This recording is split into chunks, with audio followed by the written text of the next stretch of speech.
नमस्कार। चुनावी क्लास में आपका स्वागत है। आपके साथ मैं हूं शशि तुषार शर्मा। चुनावी क्लास में आज हम बात करेंगे पाकिस्तान में चुनाव की। पाकिस्तान के संविधान के अनुसार नेशनल असेंबली का कार्यकाल पूरा होने पर भंग होने के बाद 60 दिनों के भीतर चुनाव होते हैं। यदि नेशनल असेंबली कार्यकाल पूरा होने से पहले भंग की जाती है तो चुनाव 90 दिन यानी कि 3 महीने के भीतर कराने होते हैं। नेशनल असेंबली के सदस्य ही प्रधानमंत्री का चुनाव करते हैं। सदस्य के उच्च सदन यानी कि सीनेट के लिए चुनाव की प्रक्रिया अलग होती है।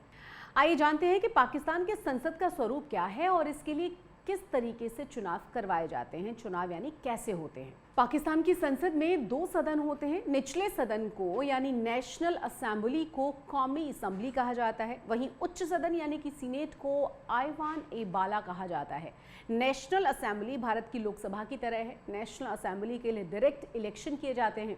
इसमें कुल 342 सीटें हैं, जिसमें से 242 चुनाव के जरिए चुने जाते हैं। बाकी 70 सीटें महिलाओं और अल्पसंख्यकों के लिए आरक्षित हैं। भारत की राज्यसभा की तरह पाकिस्तान की सीनेट भी कभी डिसॉल्व नहीं होती, बस इसके सदस्य बदलते रहते हैं और इसके सदस्यों का कार्यकाल 6 साल का होता है।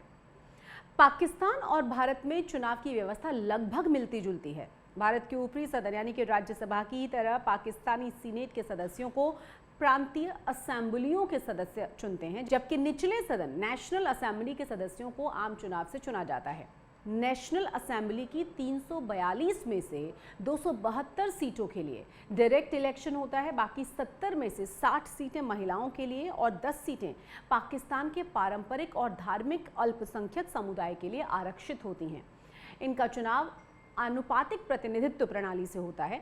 आनुपातिक प्रतिनिधित्व प्रणाली के तहत हर पार्टी के उम्मीदवार चुने जाते हैं, लेकिन इनकी संख्या उनकी जीती हुई सीटों के आधार पर तय होती है। जो पार्टी जितनी ज़्यादा अनारक्षित यानी कि सामान्य सीटें जीतती है, उसी अनुपात में आरक्षित 70 सीटों पर उसके उम्मीदवार नेशनल असेंबली के जरिए चुने जाते हैं। जैसे मान लीजिए किसी पार्टी ने 100 सीटों पर चुनाव जीता है और किसी ने 50 सीटों पर, तो आरक्षित कोटे की 70 सीटों में से 100 सीट जीतने वाली पार्टी ज़्यादा सदस्य उसके होंगे। नेशनल असेंबली का नेता देश का प्रधानमंत्री बनता है। नेशनल असेंबली का नेता चुनने के लिए सदन में सबसे पहले स्पीकर के आदेश पर घंटी बजाकर सभी सदस्यों को चैम्बर में बुलाया जाता है।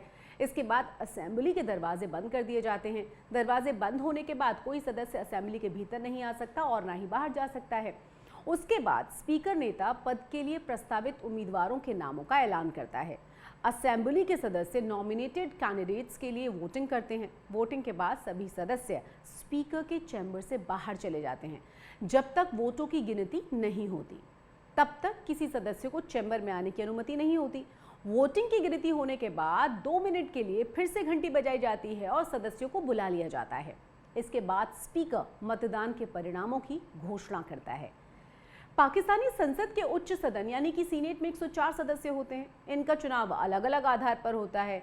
इनमें फाटा, महिला, टेक्नो टोकरा, उलेमा आदि के लिए सीटें आरक्षित होती हैं। सीनेट के सदस्यों का कार्यकाल 6 साल का होता है और सीनेट को ऐसे कई विशेष अधिकार दिए जाते हैं जो नेशनल असेंबली के पास नहीं हैं। चुनावी क्लास में आप चुनावों और राजनीतिक पार्टियों और शासन प्रणालियों से संबंधित ऐसी ही रोचक और ज्ञानवर्धक जानकारी हासिल कर सकते हैं। चुनाव से जुड़ी हुई तमाम खबरों के लिए देखते रहिए चुनाव आज तक। वीडियो अगर आपको पसंद आया हो तो लाइक ज़रूर करें। साथ ही हमारा YouTube चैनल सब्सक्राइब करना बिल्कुल ना भूलें। नमस्कार।